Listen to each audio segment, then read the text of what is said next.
기획재정위원회 자유한국당 간사를 맡고 있는 윤영석 의원입니다. 소득주도 성장과 최저임금제와 관련된 국회법 제65조와 5조에 의한 기획재정위원회 청문회를 요청하기 위해서 기자회견을 하게 됐습니다. 최근 우리나라 경제는 심각한 상황입니다. 과거 월 평균 취업자 증가수가 2014년에는 평균 59만 8천 명, 2015년 28만 1,000명, 2016년 23만 1,000명, 2017년 31만 6천 명이었던 것이었는데 최저임금을 16% 인상한 2018년 2월 이후 10만 명대로 급전직하했고 7월에는 5천 명이라는 참혹한 결과가 나왔습니다. IMF 이후에 가장 심각한 상황입니다. 부의 양극화도 심각합니다. 올해 1분기 소득 최하위 20% 가계의 명목소득이 1년 전 같은 기간보다 8% 줄어든 반면 소득 최상위 20% 가계의 명목소득은 9.3% 증가했습니다. 이러한 경제위기의 주된 원인은 문재인 정부의 소득주도 성장 정책에 있습니다. 소득주도 성장은 소득을 늘려서 소비를 늘리겠다는 것인데 오히려 급격한 최저임금 인상으로 일자리가 줄고 정부 보조금 투입으로 부작용만 늘어가고 있습니다.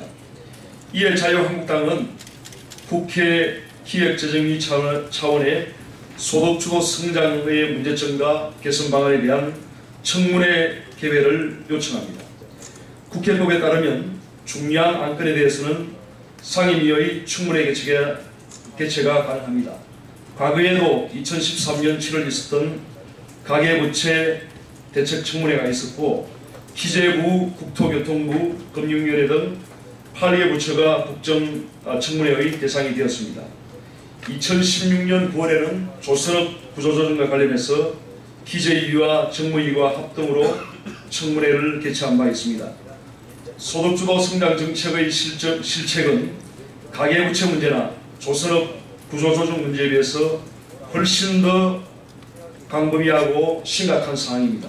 소득주도 성장 정책의 실책에 대한 청문회를 개최해서 정부의 실정에 대한 책임 소재를 규명하고 정책의 시정 방향에 대해서 국민 앞에 낱낱이 밝히기 위해서 청문회 개최를 요구하는 것입니다.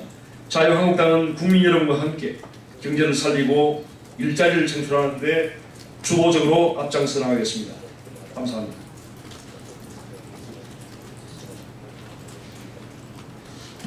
문재인 정부는 일자리 정부라고 국민에게 약속을 하고 없던 일자리 수석을 청와대에 새로 임명을 했습니다. 일자리 위원회도 만들었고요. 또 일자리 상황판을 만들어서 시시 국민께 보고 드린다고 했는데 보이지 않습니다. 우리 나라의 경제 성장률은 3%를 넘어야 되고 그래야만 새로 공급되는 대학 졸업한 사람, 학교 졸업한 사람 한 30여만 명을 취업시켜서 경제를 끌고 가고 있는데 이게 정부에서 18만 명으로 줄였습니다. 처음으로.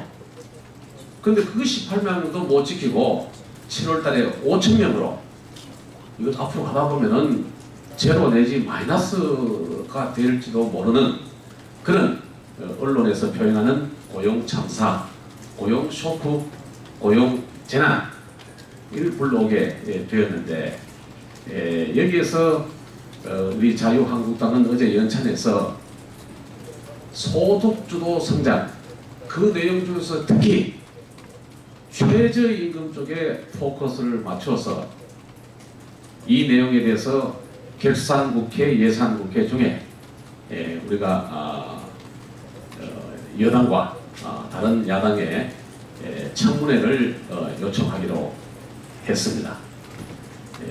최저임금에 의한 고용 참사 제일 힘드는 게 영세업자입니다. 도소매업 그리고 음식 숙박업 하시는 분들입니다. 연령대에는 40대의 취업 증가 수가 제일 많이 줄어들었습니다. 업종이 여러 업종이 있습니다만은 좀 이거 이상하다 싶은 게 뭐냐 하면은 농업 쪽의 최저임금의 타격이 굉장히 심하다. 꽃이 따고 사과 농사 지으면서 젖도하고 하는데 8만원 막 이렇게 임금이 요즘은 10만원으로 요구하기 때문에 고추 다 따봐야 10만원 안 된다 하시는 분들이 고추 농사 짓는 분들입니다. 이런 분들 모든 분들의 어려움을 해결해 드리는 것이 국회가 할 일이다. 이렇게 해서 여당에서도 하실 말씀 있으면 다 하시고 또 야당 의원들 민심을 반영해서 현장의 목소리를 전하는 그런 청문회가 될 수 있도록 추진해 나가도록 하겠습니다. 이상입니다. 현 정부 경제정책의 기조를 이루는 것이 소득주도 성장입니다. 그 철학에서 모든 정책이 출발하고 있고 그 대표적으로 잘못된 게 최저임금입니다. 그래서 이게 이 최저임금에 따라서 경제 각 현상에 모든 부작용이 나타나고 있고 급기야 고용 참사라는 31만 명에서 5천 명으로 줄어드는 고용 참사 대란이 일어난 것입니다. 그래서 내년도 예산도 이 소득주도 성장 기조 아래 잘못 편성돼서는 안 된다라는 생각에서 저희들이 이 결산 그리고 내년 예산 편성을 앞두고 청문회를 하는 게 옳다. 그리고 청문회를 해서 정부의 정책이 과연 바른지 따져보자 라는 점에서 저희들이 청문회를 요구하고 있는 것입니다. 이상입니다.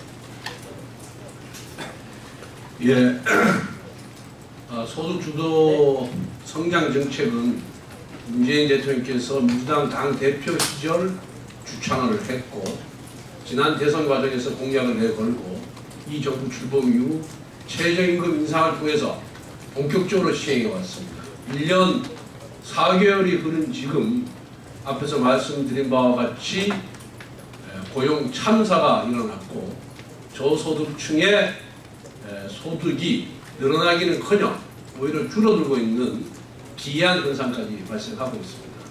그럼에도 불구하고 장하성 정책실장은 지난 일요일 회의에서 금년 연말쯤이면은 회복이 될 것이다.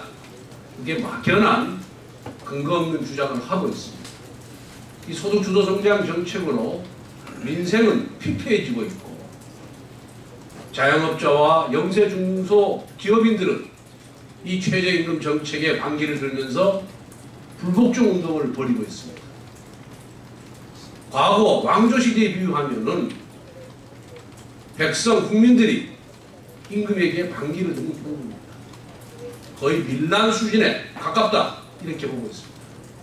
그렇기 때문에 정부 정책을 감시 비판 견제하는 국회에서 청문회를 열어서 각계의 전문가와 또 그 최저임금의 적용을 받고 있는 자영업자 등 관련자들을 모셔서 그분들의 의견을 들어보고 과연 소득주도 성장 정책의 문제점이 무엇인지 이것을 계속 지속할 것인지 개선할 점은 무엇인지 보완할 점은 무엇인지에 대해서 국회에서 논의하는 것은 국회의 당연한 권능이라고 생각합니다. 정부와 민주당도 소득주도 성장 정책이 대표적인 정책인 만큼 당당하게 국회에서 자신들의 의견을 개진하면 국민들을 설득하는 데도 도움이 될 것이다 이렇게 생각하고 있습니다. 피하는 것이 능사가 아닙니다. 민주당과 정부가 당당히 응해서 우리 국민 모두가 지켜보는 가운데서 소득주도 성장 정책의 잘잘못을 따지는 기회를 반드시 마련해야 된다고 생각합니다. 이상입니다. 고맙습니다.